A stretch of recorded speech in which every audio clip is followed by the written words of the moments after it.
श्री स्वामी समर्थ. सर्वप्रथम सर्व स्वामी भक्तांचं मनपूर्वक स्वागत.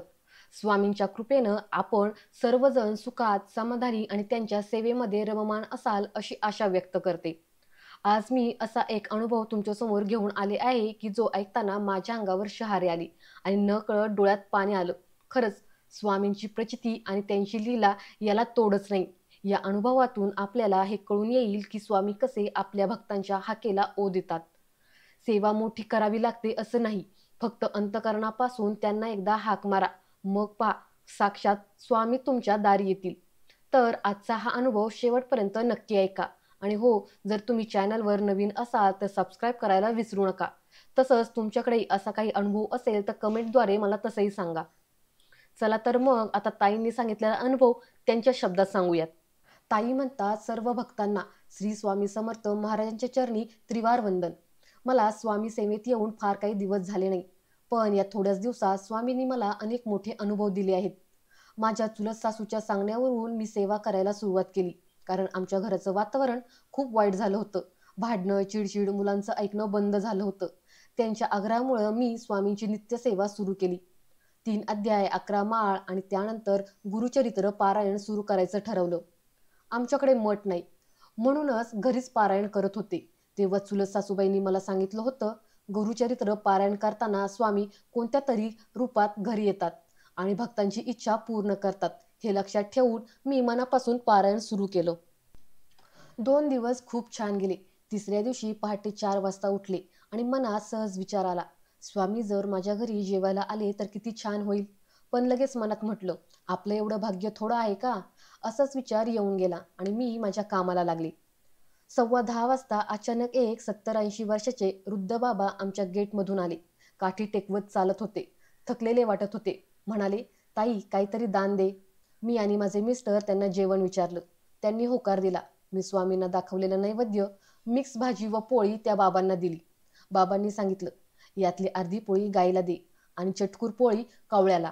ते शांतपणे खायला लागले. दात नव्हते तरी चावत होते. बोलता बोलता म्हणाले, आम्ही तिघे भाऊ आहोत. मी मधला, 2 भाऊ गेले. आम्ही दळीवानामध्ये केळी खाल्ली होती आणि ही माझी काठी, हिला डोळे आहेत, ती सगळं पाहते. मी त्यांच्या बोलण्याकडे फारसं लक्ष दिलं नाही. त्यांनी दुसरी पोळी नाकारली आणि निघून गेले. शेतात गेल्यावर चुलत सासूला सर्व सांगितलं. तेव्हा तिने सांगितलं, अगं तू किती वेडी आहेस, साक्षात स्वामी तुझ्या घरी आले होते. ते तिघे भाऊ म्हणजेच ब्रह्मा, विष्णू, महेश होते आणि मधला म्हणजे विष्णूचा अवतार श्री स्वामी समर्थ.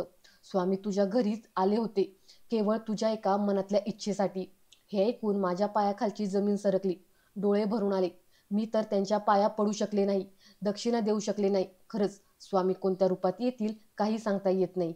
दुसऱ्यांदा जेव्हा मी पारायण करायचं ठरवलं तेव्हा माझे मिस्टर मुंबईला गेले होते. घरात मी आणि माझी 2 मुलं, आम्ही तिघच होतो. रात्री 1:30 वाजता जोरात दरवाजा वाजला. काहीतरी वेगळं वाटत होतं. दरवाजा उघडाच होता. आमच्या घरात चोर शिरला होता आणि माझ्या छोट्या मुलासमोर त्यांनी चाकू दाखवला आणि अचानक शेजारी राहणारे आमचे चुलत सासू सासरे, अजून 2-4 शेजारची माणसं आली. ओरड सुरू झाला आणि चोर खिडकीतून उडी मारून पळून गेला. दुसऱ्या दिवशी कळालं की माझ्या मिस्टरांना रात्री फोन आला होता, सावध राहा, चोर येणार आहे. त्यांनी लगेच शेजारी राहणाऱ्या आमच्या चुलत सासऱ्यांना कॉल केला. म्हणून आमचे चुलत सासू सासरे हे शेजारच्या नाही घेऊन आले आणि मोठं संकट टळलं. नंतर मिस्टरांनी फोन चेक केला की कोणी कॉल करून सांगितलं, तर कोणाचाच कॉल नव्हता. तर मग तो फोन कोणी केला? अर्थातच स्वामींनी. स्वामींनी आमचं रक्षण केलं. गुरुचरित्र ग्रंथाची ताकद एवढी होती की त्या रात्री 1 रुपया सुद्धा गेला नाही. स्वामींनी वेळेवर सावध केलं. चोर आला पण काहीच होऊन दिलं नाही. असे हे 2 अनुभव स्वामींनी मला दिलेले. जेव्हा तुम्ही अंतःकरणापासून सेवा करता, प्रार्थना करता, स्वामी तुमचं रक्षण करतातच. शेवटी फक्त हीच प्रार्थना, हे स्वामी दुःखीत पीडित भक्तांच्या मदतीला धावा.